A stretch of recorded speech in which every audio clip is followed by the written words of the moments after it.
আসসালামু আলাইকুম গাইস। আজ দেখাচ্ছি খুলসা মাছ বোনা বেগুন আলু দিয়ে টমেটো দিয়ে মজাদার একটি রান্না। তো এখন আমরা মূল রেসিপিতে চলে যাই।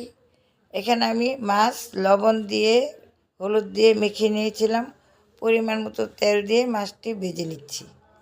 মাছ ভাজা হয়ে এসেছে, এখন আমি তুলে নিচ্ছি। নিয়ে আরও কিছু ছিল ভেজে নিচ্ছি। দেওয়ার সময় খুব সাবধানে দেবেন, দূরের থেকে দেবেন না, তাহলে কিন্তু চোখে মুখে ছিটে আসবে। মাছ ভাজা শেষ, আলু ভেজে নিচ্ছি, বেগুন ভেজে নিচ্ছি। একইভাবে এগুলো ভেজেছি, লবণ আর হলুদ বাটা দিয়ে মেখে ওগুলো ভেজে নিয়েছি। এখন পরিমাণ মতো তেল দিয়ে পেঁয়াজ কুচি দিয়ে দিচ্ছি, হালকা ভেজে নিয়েছি। নিয়ে এখন আমি কিছু আদা রসুন বাটা দিয়ে দিচ্ছি হলুদ মরিচ ধনিয়ার গুঁড়া একসাথে। এগুলো দিয়ে আমি ভালোভাবে নেড়ে চেড়ে ভালো করে কষিয়ে নিব।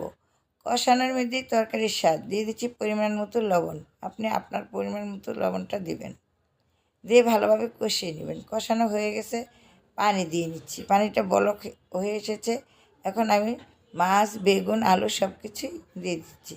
দিয়ে আমি নেড়ে চেড়ে ভালোভাবে মিশিয়ে দিচ্ছি।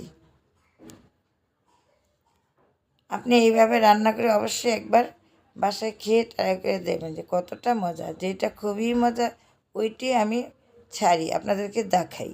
মজার মজার পিঠা, আপনারা ভুল করবেন না, দেখে নিন। কিছুক্ষণের জন্য আমি ঢাকনা দিয়ে ঢেকে রাখবো। ভালো লাগলে কিন্তু একটা লাইক করবেন, একটু শেয়ার করে দিন, অনুরোধ রইল। ঢাকনা খুলে কাঁচামরিচ দিয়ে দিচ্ছি টমেটো। এই শীতে অনেক অনেক রকমের পিঠা আমার চ্যানেলে আছে, আপনি এক এক করে চাইলে দেখে নিতে পারেন। এখন টমেটোর সিজন, বেশি করে টমেটো খান, সালাদ করে টক করে যেইভাবে ইচ্ছা ওইভাবে খেতে পারেন। আর হাতে কাজ করেন, মনে মনে বেশি বেশি করে দূরত পড়বেন, আপনার আমলনামা বাড়ি করবেন। দিয়ে দিচ্ছি ঢাকনা দিয়ে কিছুক্ষণ দেখে আমি দিয়ে দিলাম ধনে পাতা দিয়ে এই 1 সেকেন্ড একটুখানি রেখে নামাই নিব। আর বেশিক্ষণ জাল দেবে, ধনে পাতাটার গ্রানটাই নষ্ট হয়ে যাবে। তাই ভালো থাকুন, সুস্থ থাকুন, এই কামনাই করি। আল্লাহ হাফেজ।